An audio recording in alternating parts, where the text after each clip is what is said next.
So I'm back with another video. I know it's been a minute, but I've been a little busy. So I'm okay. I'm gonna start out with this. The Eagles and the Redskins game was one that I called the last time I made a video. I knew that the defense would play basically like I said it would. Kirk Cousins, I don't know if he's you guys' answer. I don't know if he's as good as you guys say he is, but we're gonna have to find out this year because you guys do play tough defenses all year. We're gonna see how he performs under that type of pressure. What I saw from the Eagles was an excellent pass rush from the time the game started to the time it ended. They were hunting every down.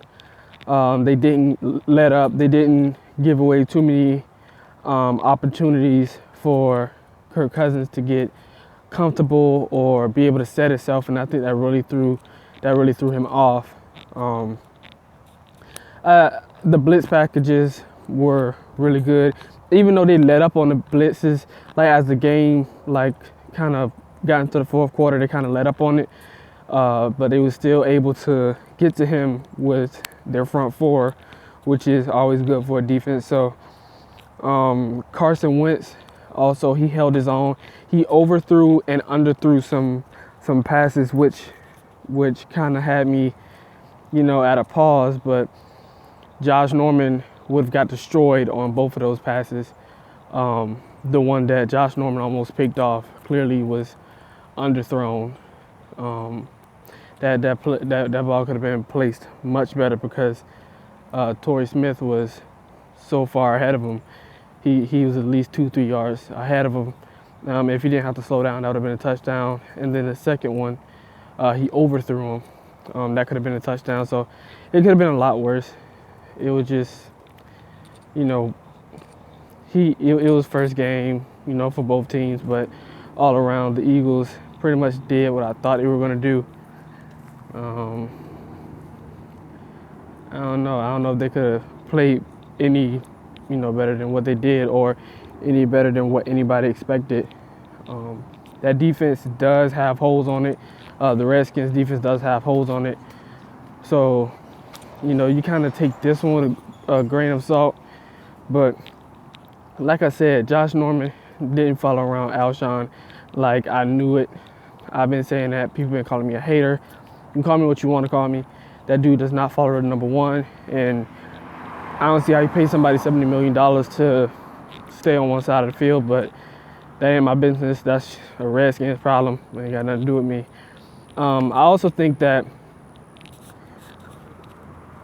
the way the Redskins could not get the ball moving on the ground became a problem. I think they only had like 9 yards rushing or something like that. It was crazy.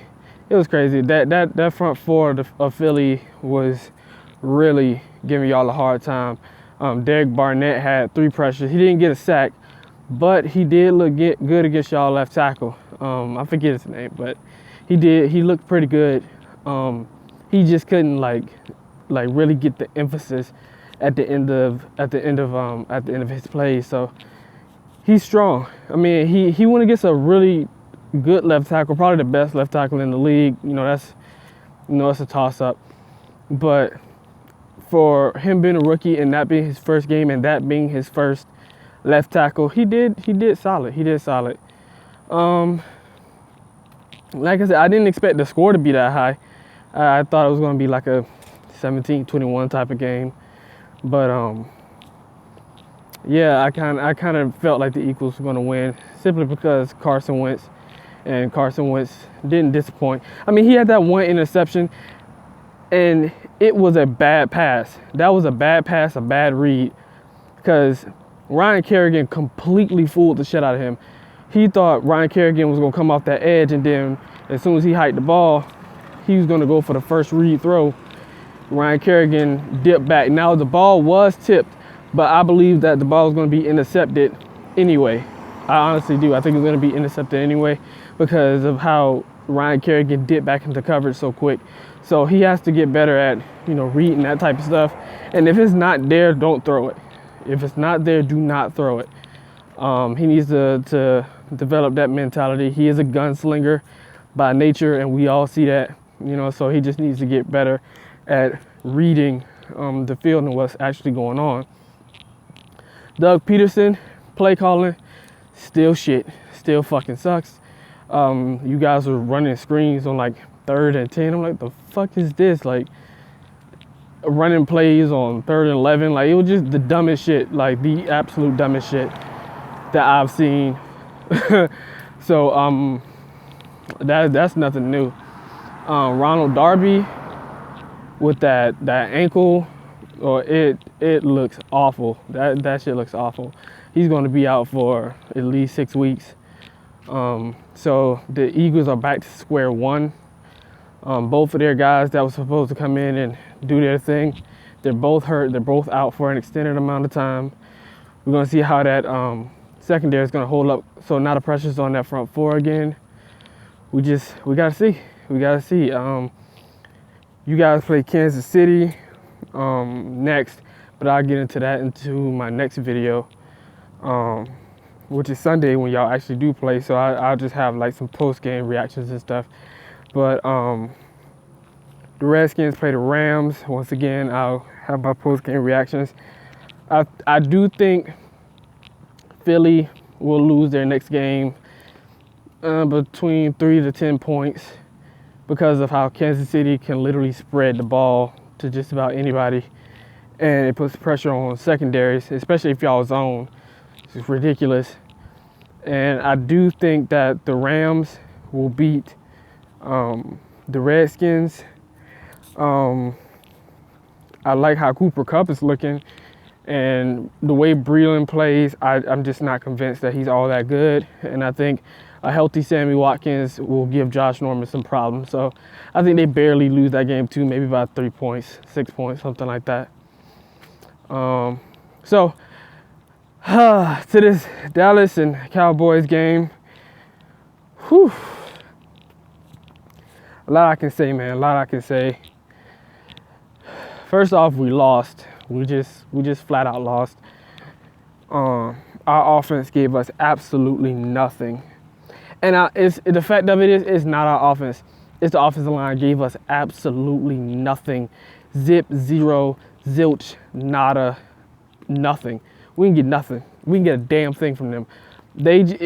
I don't know if they left their heart in the fucking locker room. I don't know what happened, but we got nothing from them. And honestly, it's disrespectful to a defense like ours when they go out there and they play as hard as they can and then have to go back on the field and do the whole thing all over again. Like, Dallas ran like 60 plays on us. What the fuck?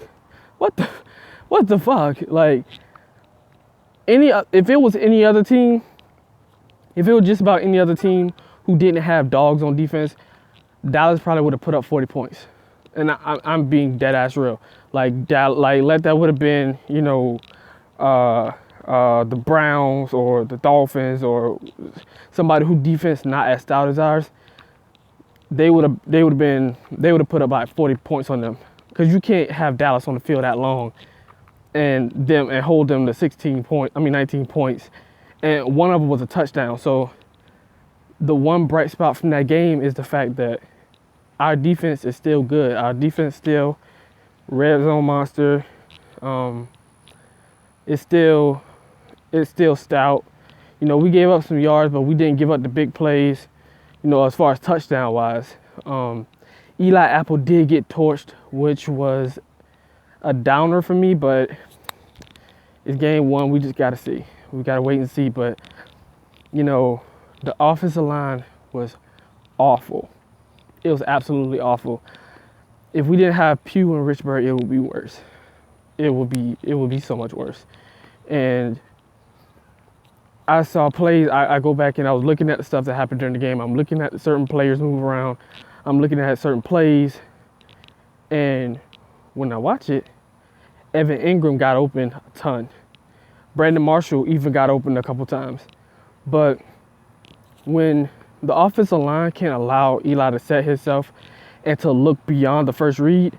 His only choice is to make the first read or throw it away or fall down before he gets sacked. That's all he can do. That's all he can do, and it's sad because it's frustrating because like I said, I see these guys get open and it's like, dude, that could have went for 12 yards. Dude, that could have went for 10 yards. But he don't even have enough time to make more reads to make the plays. And it made Dallas D-line look like destructive. It made them look like a top 10 D-line. And you got Dallas fans talking shit, which is okay, because like I said, like I knew if we lost, we would be going through this. Like I knew it, so it's all good. I'm not like, it's not something I'm salty about. None of that. But one thing that did get to me, that Dallas fan told me, was that our defense got exposed. I'm like, how the fuck did our defense get exposed? The Dallas Cowboys averaged 30 yards a carry. 30 points a game last year. You guys averaged 30 points a game last year. We come into this year, you guys still don't score over 20. Now, did you win? Yes, you won. You know, it is what it is, but you still didn't get over 20 points. How did we get exposed? And we were on the field all game long. We barely got it. Them dudes barely even got a chance to sit down and get a sip of Gatorade. Besides the 2-minute warning, the halftime, and the commercial breaks. Dude, they barely got a chance to sit down and get a sip of freaking Gatorade, bro. Like, how do... But we got exposed. See, like I said, if that was any other team, y'all would have dropped 40 on them. Well, not any other team, because it's other defenses better than ours. But if it was somebody who was lesser, you know, that's easy, a 40-point game. So how did we get exposed? If I had an offense that kept the ball all game against a defense that looks exhausted at one point, and I only score one touchdown, I'm not concerned, but I'm damn sure not going to take credit away from that defense, because even when they had all this chip stacked against them, still didn't give up much of anything. So it's just stuff like that kind of just like pisses me off, because it's like, how do we get exposed if you couldn't do shit? Like, I understand if y'all dropped like 30 on us, 31, and we're just airing it out, and Dak Prescott was just ripping us the fuck up. Dak Prescott was dinking and dunking us to hell, and it is what it is, and that's not something. Once again, that's not something that I'm not mad at. If you can't beat it, then you got to take it. It is what it is. Like, if you can't stop those short routes, if you can't stop that play action, then you can't really complain about it. But I just want people to see football for what it is, and not take something and run with it, because y'all, some people will watch the box score and say, oh, he had 200 and blah blah blah yards. Most of those passes went for 5 yards, and then the receiver won for like another 19. You know what I'm saying? So it's not that he ripped us to hell. It's just that if we're on the field all game, it's hard to tackle, or it's hard to keep up with the speed of the routes or the receivers, and then make the stop there. Like, they're going to give up extra yards because they're just tired. I saw Jonathan Casillas break through the offensive line, and he was supposed to hit Ezekiel Elliott, and that was supposed to be a loss of 2. He literally broke through the line and looked like he just stood there. I'm sitting here like, what the fuck? Dude, you could have got that for a loss, and he ended up gaining 2 yards. But I'm sitting here like, bro, that should have been a loss of 2. That's when I knew these boys tired. They can't. You can't keep up with a team that runs the rock that good if your offense isn't giving your defense a chance to rest. So we just got our offensive line got their ass whooped. They got their ass whooped, and Bobby Hart after the game, talking shit about Dallas D-line, like, oh, all they did was bull rush. You dumb bitch. Like, what the fuck was they supposed to do? They was whooping your ass. Like, that shit pissed me off. I was in here like, dude, this dude ain't got no strength, no heart, no nothing. But you talking shit.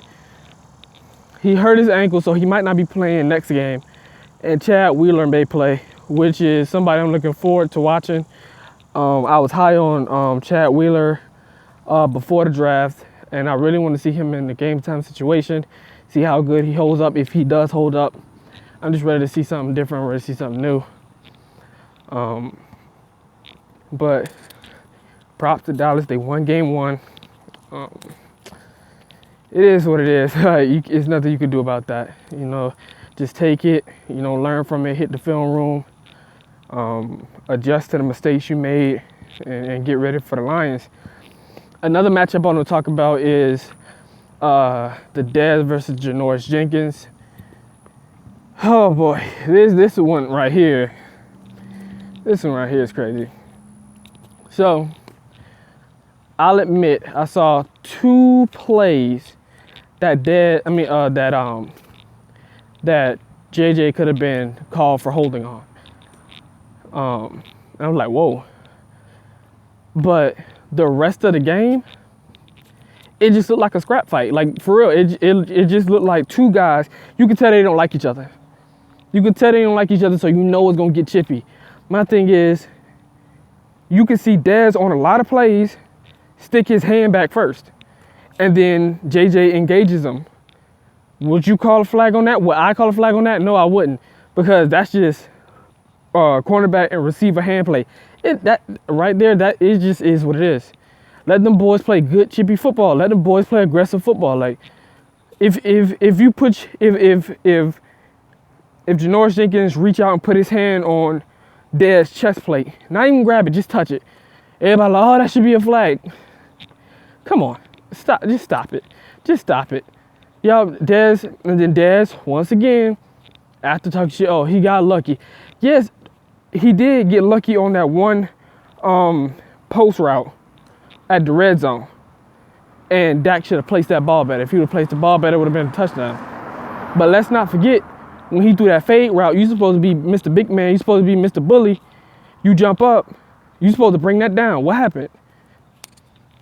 Oh, but, you know, it's my bad, because I'm thinking Janoris Jenkins is actually a good cornerback. I shouldn't be thinking that, right? But he lucky, though. He in your hip pocket all game. It's athletes all over Twitter like, dude, he's in Dez's hip pocket. He's in Dez's hip pocket because that's what he's good at. You want to get fit. Even during the game, they were announcing, they was like, if you try to get physical with Janoris Jenkins, you ain't gonna do nothing but make the dude better, because he like it. He's not a soft corner. He may be a smaller corner, but he's not a soft corner. He's not one of those guys that like to play zone all the time. He likes to be all up in your business. He likes to be in your hip pocket. He likes to be physical with you from the time you leave the line of scrimmage to the time the play is over. Let him play. Just let him play. You know, like, it's not something you should be mad at. Dez Bryant talking all that smack, but okay, that one play that he missed you, then okay, what about the other plays? Get separation. Run more routes than 4 routes. You 28 years old. Why do you only know 4 routes? You should know every route outside the numbers, and you should know some slot routes. Why do you only know 4 and you're 28 years old? Dez just talk a little bit too much for me. He talk a little bit too much trash for me. And I wouldn't mind it if you was giving Janoris Jenkins hell. If you just giving, if y'all were just slugging it out, and you catch five passes for 64 yards, you know, even if it's something small like that, then I'm like, okay, cool. But you catch what, 2 for 40 something, and one of them was an 8-yard pass, and the other one was 1 for 35. So that one Dak play is the one play that he's lucky up. Like, come on, man. And he fell on one. But dude, he tripped coming out his back pedal. It's not like you stuck your foot in the ground and you shook him off. No, you didn't.